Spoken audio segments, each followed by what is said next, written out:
Hello everyone, আসসালামু আলাইকুম। Welcome to my another blog. আপনাদেরকে বলেছিলাম আমি আমার চুলে কী ইউজ করি তা সবাইকে আস্তে আস্তে শেয়ার করব। তাই আজকে একটা হেয়ার প্যাকের রেসিপি নিয়ে আসলাম, যেটা কিনা আপনার চুলকে অনেক বেশি সফট, সিল্কি এবং শাইনি করে তুলবে, সেই সাথে হেয়ার গ্রোথটাও বাড়াবে। এই প্যাকটি তৈরি করতে যা যা লাগবে তার মধ্যে মূল উপাদান হচ্ছে মেহেদি পাতা।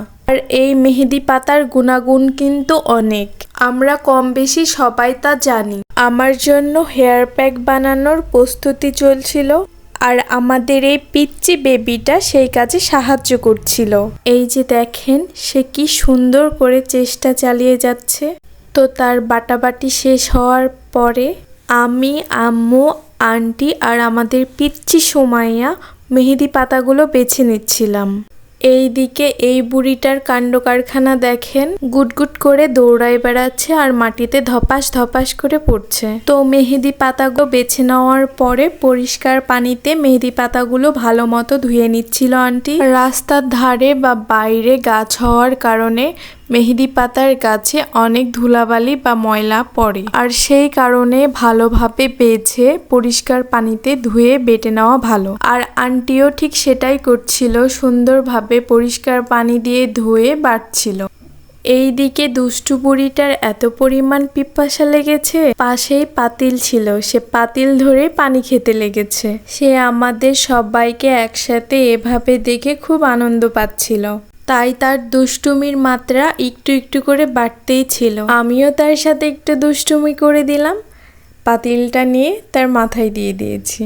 তো যাই হোক, আমাদের দুষ্টুমি ও খুনসুটি শেষ করতে করতে আন্টিরও এদিকে মেহেদি বাটা শেষ। তো আন্টি পাটাটা সুন্দরভাবে মুছে মেহেদিগুলো বাটিতে উঠাই নিল। তো আমি এই বাটা মেহেদির সাথে যে উপকরণগুলো ব্যবহার করি তা হচ্ছে ডিম, কাঁচা পেঁয়াজ এবং লেবুর রস। আমার কাছে লেবু না থাকায় আমি লেবুর রসটা অ্যাড করতে পারিনি, চাইলে আপনারা অ্যাড করতে পারেন।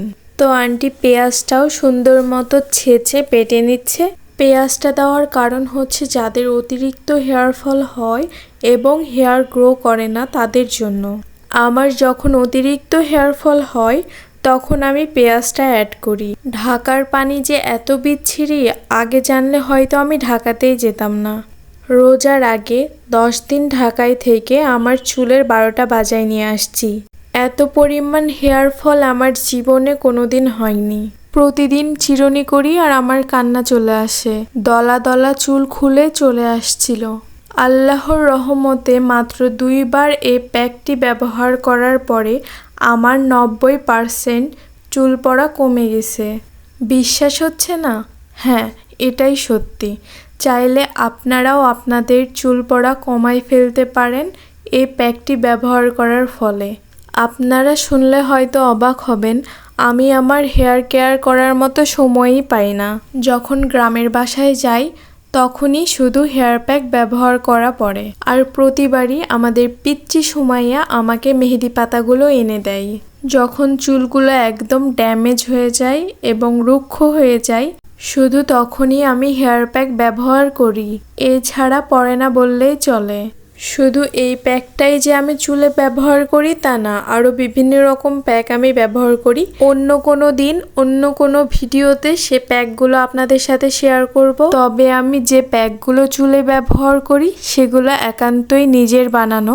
আমি কেনা কোনো প্যাক বা প্রসাধনী আমার চুলে ব্যবহার করি না, শুধু তেল আর শ্যাম্পু ছাড়া। কারণ বাহিরে যেগুলো প্রোডাক্ট বিক্রি হয় দোকানে বা বিভিন্ন সেলার আপু বা ভাইয়ারা সেল করে, সেই প্রোডাক্টগুলোতে প্রচুর পরিমাণে কেমিক্যাল ইউজ করা হয়, যার ফলে প্রথম দিকে চুল সুন্দর দেখাইলেও আস্তে আস্তে চুল একদম ড্যামেজ হয়ে যায় এবং চুল পড়ে যাওয়া এবং আগা ফাটা থেকে শুরু করে অনেক রকম ভোগান্তির শিকার হয়। এইদিকে আমাদের পিচ্চি সুমাইয়াকে আমার আম্মু চুলে মেহেদি দিয়ে দিচ্ছিল। মেহেদি দেওয়ার সময় তার মাথা থেকে অনেকগুলো উকুন পাওয়া যাচ্ছিল, আর আমি ভিডিও করছি, এর জন্য সে আমাকে নিষেধ করছে যাতে আমি তার ভিডিও না করি। আমাদের সেই ছোট্ট সুমাইয়াটা দেখতে দেখতে অনেক বড় হয়ে যাচ্ছে। সে শুধু দেখতেই সুন্দর নয়, তার কথাবার্তাও অনেক সুন্দর। যাই হোক, 1 ঘন্টা পর চুলটা শুকিয়ে সুন্দর মতো ধুয়ে নিচ্ছি। আজকের মতো এখানেই বিদায় নিচ্ছি। সবাই সুস্থ